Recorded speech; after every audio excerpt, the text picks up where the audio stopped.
Olá, seja bem-vindo de volta aqui aos nossos vídeos da Escola Charles Spurgeon Online. Sou o professor Felipe Prestes. Estamos aqui para mais uma da nossa série de vídeos sobre o John MacArthur. Especificamente, este é o nosso último vídeo em que a gente vai tratar aqui um pouco, né? É um pouco realmente, porque a vida do John MacArthur ela é muito vasta em termos daquilo que ele produziu para a glória de Deus e tem produzido, na verdade. Então a gente precisa fazer um recorte. É um recorte que dói muito fazer, porque a vontade de falar muito mais, mas temos que fazer algumas escolhas aí no meio do caminho.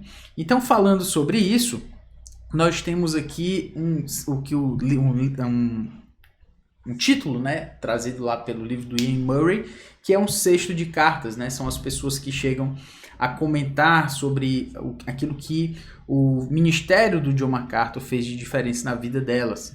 Então temos aqui os correspondentes frequentes que se referem a assuntos particulares que os ajudaram. Outro homem em serviço pelos Estados Unidos no Iraque escreveu agradecendo o seu compromisso em falar a verdade da palavra de Deus e não deixando de reconhecer que a palavra tem sido utilizada por Deus para me edificar em tempos de aflição. Então, ele agradece pelo compromisso do John MacArthur de falar a verdade da palavra de Deus, mostrando que ele estava lá no Iraque, né, no serviço militar e tudo isso, mas ele estava ali sendo edificado, sendo encorajado lá numa situação bem intensa da vida, né, exatamente em favor ali do serviço militar dos Estados Unidos, mas sendo edificado e fortalecido, como eu coloquei, em torno disso. Isso é bem relevante, bem importante para ver como um ministério ele tem alcances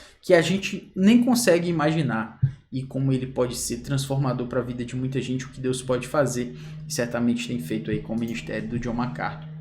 Seguindo adiante, nós temos aí algumas objeções e perguntas, né, que são alguns questionamentos que chegaram a ser feitos com relação à vida e o ministério dele, né, sua pregação e tudo isso. E aí existem diferentes maneiras de explicar esse tipo de reação ao ministério de John MacArthur, as críticas, né, desde mau entendimento ou má informação, até ignorância franca e franca antipatia com o ensino bíblico. E é realmente isso, ele vai ser sempre criticado, ele coloca pontos muito claros sobre a doutrina, sobre a palavra de Deus, ele não seria menos, digamos assim, cobrado se não assim o fosse.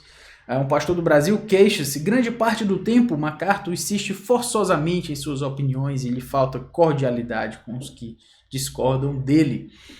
Realmente, algumas pessoas vão reclamar, né? Isso está lá no livro, né? Algumas pessoas vão reclamar, vão achar ruim, mas o que é interessante sobre o ministério também do John MacArthur é que ele não abre mão daquilo que ele fala, né? Só porque algumas pessoas não vão gostar. Se aquilo é comprometido com o evangelho, é comprometido com as escrituras, ele não tem medo das críticas, né? Até porque ele fala de forma clara, baseada nas escrituras.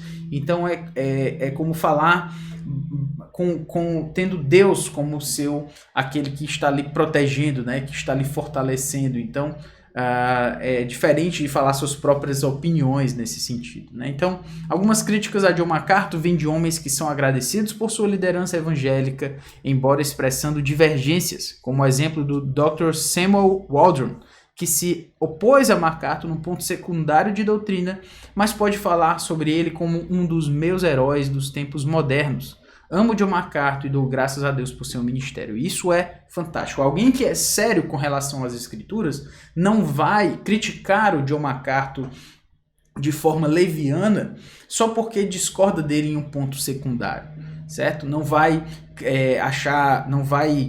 reclamar do John MacArthur como se ele fosse um homem sem caráter. Ele nunca se poderia falar algo nesse sentido, justamente pela sua própria vida, pelo seu ministério. Então, quando nós temos alguém que discorda dele em questões doutrinárias secundárias, mas que reconhecem o trabalho, a vida e a entrega do seu ministério, isso é que deveria de fato chamar a nossa atenção. porque nós vemos inclusive homens que discordam do John MacArthur, como a gente colocou aqui uma foto inclusive dele com o R.C. Sproul.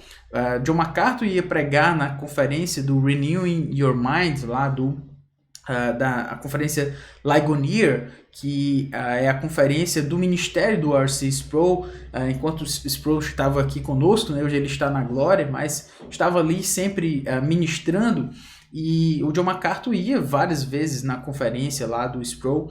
Se não me engano, o Sproul também pregava na conferência Shepherds, que era a conferência organizada pelo ministério da Grace Community Church e do ministério Grace to You. Então você vê pessoas que discordam. O John MacArthur é um dispensacionalista, o que para muitos reformados é algo absurdamente inaceitável. Alguém que traz uma teologia dispensacionalista e tal, uma chave hermenêutica dispensacionalista, mas você vê ali Sproul, um grande reformado que era, e chamava John MacArthur pela sua seriedade, pelo seu compromisso com o evangelho, mostrando que às vezes essa briga, né, com relação entre o dispensacionalismo e o aliancismo, essa briga, ela muitas vezes ela é inócua se ela diz respeito a você considerar quase como o caráter do outro a partir daquilo que ele crê em torno de uma questão que eu não diria que é uma questão meramente secundária. Ela é muito importante, a chave hermenêutica, né, que você tem, ela é muito importante, mas ela não está na frente do caráter, do compromisso com o evangelho, não está. Isso vem em primeiro lugar, né? Isso chega antes da pessoa, e a gente vê isso no ministério do Sproul em relação ao John MacArthur e vice-versa. Muito bem, nós temos aí, né, às vezes aparecem queixas de que John MacArthur produz pregadores jovens que procuram ser suas réplicas e tal. Essas imitações podem existir e não há por que negá-las, né? Mas que ele mas que ele as produz, digamos assim, não é mais verdade do que foi nos casos de Spurgeon e de Lloyd Jones, né? Na verdade, quando alguém se levanta como John MacArthur, como alguém comprometido com o evangelho, que tem um grande alcance, muitas pessoas vão querer, digamos assim, imitá-lo, né? Mas uma coisa é alguém querer imitá-lo, outra coisa é ele querer que isso aconteça, ele fazer para isso, emular esse tipo de coisa, e a gente sabe que não é assim. Nós temos aí, mas os jovens precisam de líderes, e se eles os seguem tão de perto, o erro é do tipo de que é de esperar, eles acabarão deixando de lado, né? Não se deve imitar ninguém, a ordem, não confieis em príncipes, funda-se num bom motivo. Nas palavras de MacArthur, através da história, Deus tem feito uso de vasos imperfeitos, para que a excelência do poder seja de Deus e não de nós. Então é uma crítica infundada, realmente alguém como ele sempre vai ter seus admiradores e tal, mas seria leviano dizer que ele quer que isso aconteça, que ele faz isso intencionalmente para que as pessoas assim o fiquem imitando. Realmente seria leviano dizer isso. Seguindo adiante, falando sobre um cenário em transformação nos Estados Unidos, nós temos o que devem fazer os cristãos? MacArthur perguntou em 1993, quando o governo permite morte de crianças em massa, exalta o homossexualismo e vem a denegrir toda espécie de padrão moral. Então, na verdade, John MacArthur não tem problema em se colocar como aquele que vai contra aquilo que é necessário, e se isso vier do governo, ele também assim o faz. Então, recentemente, teve um caso em que John MacArthur foi contra o governo, né, da Califórnia e abriu a sua igreja, mesmo em tempos de pandemia, mas sem contexto isso parece algo absolutamente absurdo, né? Mas no caso lá, o governo já tinha liberado a abertura de muitos outros lugares que tinham certas aglomerações, mas queria determinar como a igreja deveria fazer, inclusive dizendo que na igreja não deveria ter adoração, não deveria ter música, as pessoas não deveriam cantar na igreja. E com relação a isso, John MacArthur fechou a questão junto lá com uma equipe dos seus presbíteros e eles decidiram que a igreja haveria de abrir, e assim abriu, mesmo contra o governo. E isso trouxe várias controvérsias, várias críticas, como você deve imaginar, nos tempos de pandemia, mas assim ele permaneceu, e recentemente saíram algumas decisões que acabaram por apoiar a própria decisão da igreja, o que é bem interessante, né? Mas o ponto é mostrar que ele não tem essa dificuldade em se mostrar como aquele que fala o que precisa ser falado, mesmo quando isso vai trazer algumas críticas, né, nesse sentido. Então temos aí que o ministério do John MacArthur constituiu grande parte de causa do ressurgimento da fé reformada. A princípio não foi entendido por todos os que o ouviam. Na conferência para pastores de 1997, uns 3 mil homens presentes ficaram um tanto surpresos com as coisas que ouviram, porque John MacArthur falou ali sobre a fé verdadeira, né? Depois, John MacArthur passou a falar brevemente sobre elementos da teologia reformada relativos à escatologia e a escatologia e a eclesiologia, nos quais ele não cria.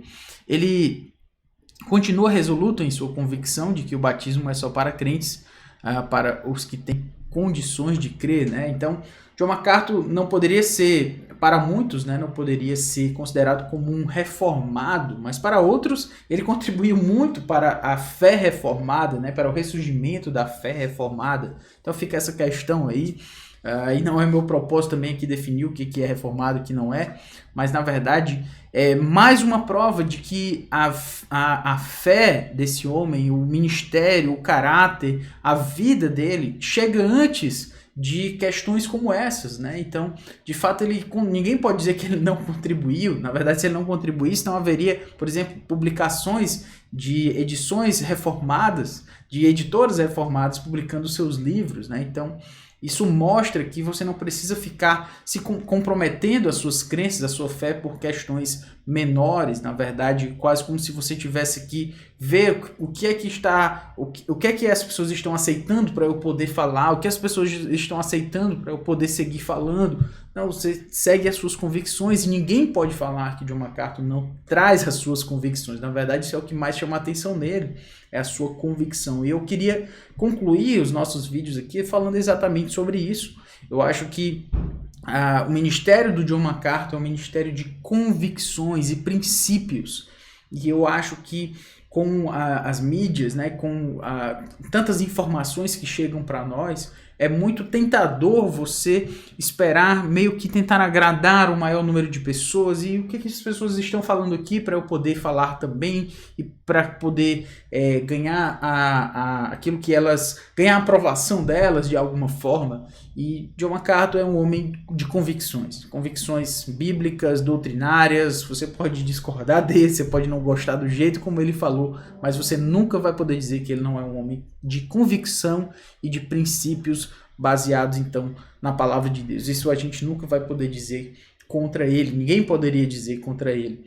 Então, eu acho que é o que fica de ensinamento entre muitos outros que nós poderíamos falar, mas esse é o que mais me chama a atenção.